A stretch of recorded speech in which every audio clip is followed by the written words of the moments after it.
In our interview segment, Lemmy Ughegbe, one of those behind the Justice for Ochanya campaign, talks about what government and the relevant authorities should do to stem the tide.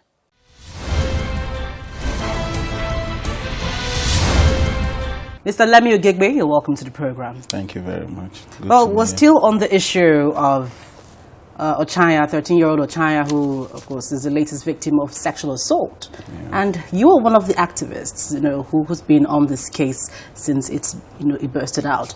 Tell us exactly what is going on as we speak. Yeah, against the groundswell of protests and advocacies across the country last week, a magistrate court, the Andrew Ogbanje, the pedophilic foster father of Ochanya, was arrested again, and the magistrate, even though declined jurisdiction on a matter because, of course, he can't handle such matter, he remanded him in prison custody and adjourned the matter till November 26.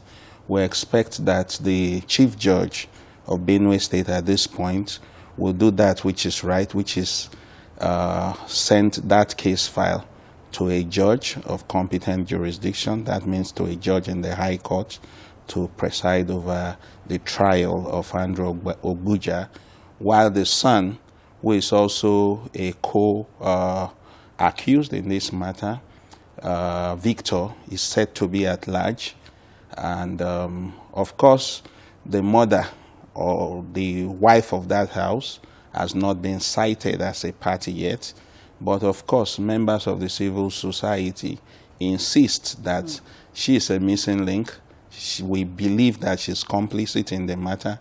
And from the intelligence we gathered, even from the caregiver of Ochanya, the woman was aware of it, but as usual, the African thing, we like to keep it hush, not talk about it, not allow family to be scandalized. And we insist that the three suspects, the man, Andrew, the son, Victor, said to be at large, and the wife ought to be three of them standing trial, not just Andrew. That's one. Two, happily, the governor Tom, has ordered the Ministry of Justice to take over the matter. While I like that, always a political statement and political points to be scored. You think that's just a political statement? Yes, because from experience, I at least have been around the judicial circles for over 2 decades. And I've seen that when governors, presidents, and co. are directly involved in matters, especially when it comes to matters of their personal interest, they do not take the chance of leaving the case to lawyers of the ministries of justice, because, of course, apart from the fact that those ones are not really motivated, they are hardly trained and retrained, they are not up to speed with what is the current trend, with due respect, as against lawyers who are every day in litigation, every day in court, So you find that they'll get the best of the senior advocates in and get senior lawyers also who may not be senior advocates involved. So if the governor really wants to show us he places premium on this, I think he should get at least 3 erudite practicing lawyers, from the private sector. If they want recommendations, we'll make recommendations. Lawyers who are around this area of concern. You see, this is a growing trend, and it's becoming really, really worrisome because even the outcomes are not exactly encouraging. You see a lot of, prominent men or big shots, in quote, who actually buy their way out of such cases and they walk away crime-free and all of that at the end of the day. So from the information you're privy to, how many of such cases are actually successful? Wow, it's usually it's a tough call. In recent time, one was successful in Benin to the extent that the man who defiled his daughter and got her pregnant.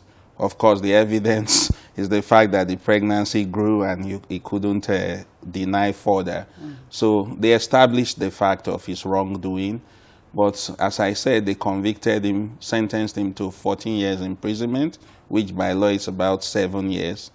That's the kind of thing we get because the law, it's interesting, and I think that the wise men who drafted the law may have gone on, their brain may have gone on French leave at that time. Why do I say so?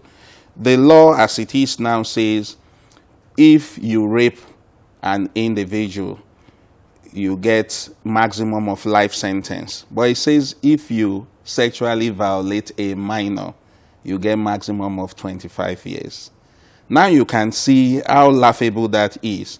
A minor, sleeping with a minor amounts to not just sexual violation, but rape.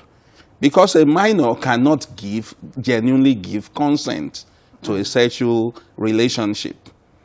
But the law just actually whittles down the gravity. It's less grievous if you sleep with an adult girl and rape her than sleeping with a minor and calling it a mere sex violation, and says it's maximum of 25 years. So I think that the lawmakers, the National Assembly, must work towards tinkering with the law to amend that provision. I want to urge Governor Tom, if he really loves the people of Benue, because this is a major crisis going on in Benue now. I have intelligence already, okay, and we are working on it. Journalists are all over the place investigating now. An orphanage in Benue, in Makurdi.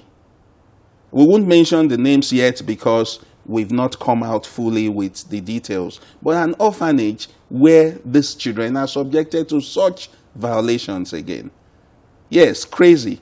Then, of course, the owner of the orphanage? The owner of the orphanage is raising an orphanage for the purpose of satisfying the mad desires of politicians, big wigs in the States.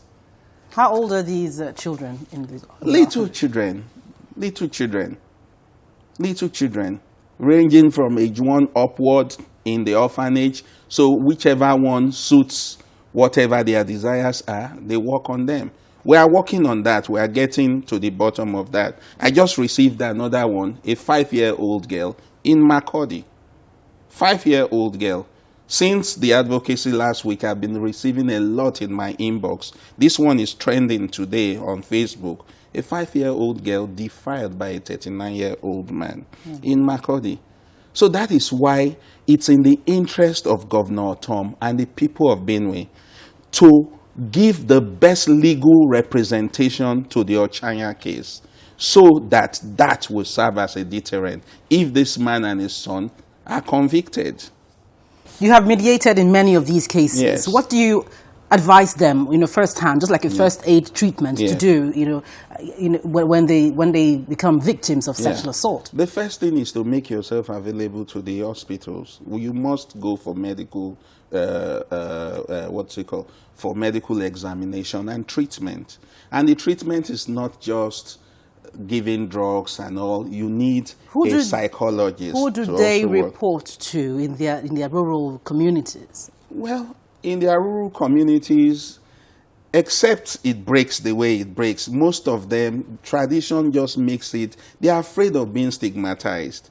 How can a girl come and say, my father just slept with me? She'll be stigmatized for life. But we must begin to enlighten people that beyond being broken, if we work on that person, once you speak, we'll get people, caregivers, to work with you to help you overcome that and help society to absorb you not as a stigmatized person. You are a victim that needs to be, sympathized with and encouraged to find your life again. We must thank you very much, Mr. Lemmy Ughegbe, for your time on Dateline Abuja. Thank you. Thank you.